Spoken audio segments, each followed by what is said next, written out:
Let's start with one championship, one Fight Night 7, Lineker versus Andrade. Going down in Bangkok, Thailand at the Lumpini Boxing Stadium, February 25th. Let's talk about the main event, guys. Before we do, anything of note you guys want to mention to our listeners? Nah, nothing for me on this one. I'll mention just a couple things real quick. They're not. It's not MMA, I guess, specifically related, but there are some interesting fights on this card. If I can pull it up. There's a couple big Muay Thai fights going on this weekend. The Saenchai versus Yusupov fight, and the Nguyen versus Shaidulev fight. And then there's also Fairtex and Shenlong. Both of those, all three of those fights are pretty high level. If you're into combat sports at all, obviously there will be no takedowns or anything like that, but those striking matchups are absolutely fucking wild. And Saenchai this is not the older man, smaller Saenchai. This is a different Saenchai. I can't properly explain to you how any of that works and how the Saenchai thing works, but good fight. Definitely recommend watching. And Danielle Kelly is also on this card, who is a A-plus grappler. So if you do like grappling, definitely recommend checking that one out. All right, so let's talk about this main event. The one Bantamweight World Championship is a rematch for the vacant title between former champion John Lineker and the number one contender Fabricio Andrade. Remember that they fought at one on Prime Video 3 back in October of this past year. Lineker was stripped of the title after he missed on the scale. So here we go. And then the fight ended due to an accidental groin strike, which rendered Lineker unable to keep fighting. It was real bad. Yeah, it was. Shattered the cup. I know. Yep. Terrible. So John Lineker, Hands of Stone is his appropriate nickname. The 32-year-old out of Brazil. His record stands at 35-9 in one no contest. Woo! Of his 35 victories, 17 have come by way of knockout. Add 4 subs to that. Before the no contest against Andrade, he was on a 4-fight win streak under the ONE Championship banner.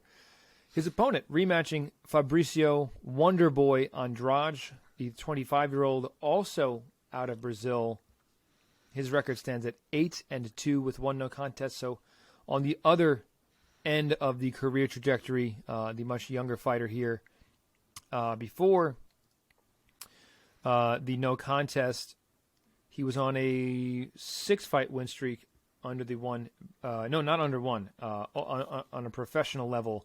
And he was undefeated thus far in 5-0 under the ONE banner. So this is going to be a big fight, big rematch for the ONE Bantamweight Championship. Mark, take us first and give us your prediction and your pick. So I'll give you the odds first. It is very interesting the way they have swung. In the first fight, Lineker was minus 225. He is now plus 225. So a very large swing based on what we saw in the first fight. Andrade was a plus 185 dog. He is now a minus 285 favorite. So here we go, ready to do it again for the ONE Bantamweight title at 145 pounds. Again, the way they do things over there without the cuts. Some things came out this week on ONE. I didn't get to finish reading it, but it was basically saying that the rehydration shit is complete bullshit and it's so easy to cheat and blah, blah, blah. So I'm going to have to finish reading that article. I'll bring you that update next week. But anyway, because we always mention that shit, like how freaking Adriano Moraes somehow is the same weight class as Demetrius Johnson. But anyway, this is a rematch of a fight that I found to be really intriguing the first time. We found out a few different things in that first fight. One is that, on the same note of what I was just saying, Fabricio Andrade is a giant. He's listed as having a 3-inch height difference from John Lineker, and it looked like it was about 7. Lineker's head was at Andrade's chin. So that was a big factor. Second thing we found out was that Andrade absolutely knew how to lean on that size. The jab was working. He was picking Lineker's eye apart. The kicks, the knees, he managed to really dictate that fight in the early going.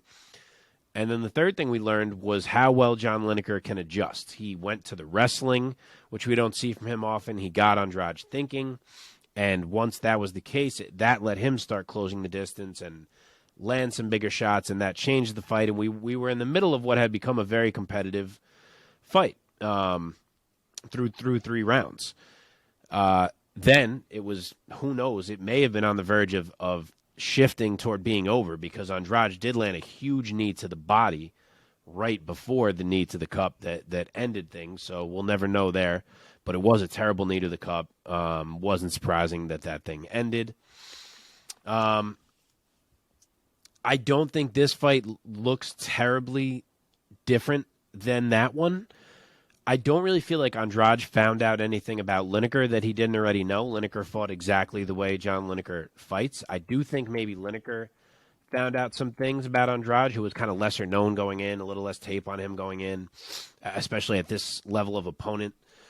I think Lineker knows now how well Andrade can use the length, how careful he'll have to be of the knees when he's stepping in, because Andrade was doing a really good job there, where he can adjust to stay a little safer. So I do think that's a factor. Like, Andrade came in with a great game plan to beat the champ the first time, but can you do it again when you're in there with a veteran opponent who's seen so many different styles, and now he's gotten to see you for 15 minutes? I think that's an interesting angle to it. I picked Lineker the first time. I do understand why he's the underdog this time. Andrade looks super dangerous, and he definitely hurt Lineker more than Lineker hurt him in the first fight. I would have made Lineker the underdog as well, but I'm going to roll the dice and say that after having seen what Andrade has to offer, that Lineker can make the necessary adjustments and land something big. Keep himself take a little less damage than he did the first time, and eventually land something big. So it's possible that the size difference is just too much, because it is enormous. But I'm going to say Lineker round 3 TKO. Omar, your turn. Give us your prediction and your pick of Lineker and Andrade. 2. I do think the size difference is going to be too much. I think Andrade is good enough that he won't get outworked and he won't get overwhelmed as far as the cardio is concerned and the pace is concerned. Which, if none of those things happen, I think Lineker has a hard time trying to find any spot for his punches to land. I don't think that he'll be, if he does headhunt, I think he's going to be whiffing at air for quite some time. His best chance is probably to start going to the body, especially with as low as he is to him. But we'll see if that happens. I do think Andrade has more paths to victory there. So I'm going to go with Andrade here, and I'm going to go with Andrade by decision. For me, it's just, it's the case of the veteran taking on the upstart. Of course, they fought once before, but for me, it is the overall body of work of the veteran John Lineker, and his overall style of fighting is one that's very tough for people to just figure out. For the weight class, he packs a ton of power. He swings with bad intentions, and I agree with Mark. I think ultimately he's going to get Andrade out of there with the hands. I'm going to say round 2 TKO for John Lineker.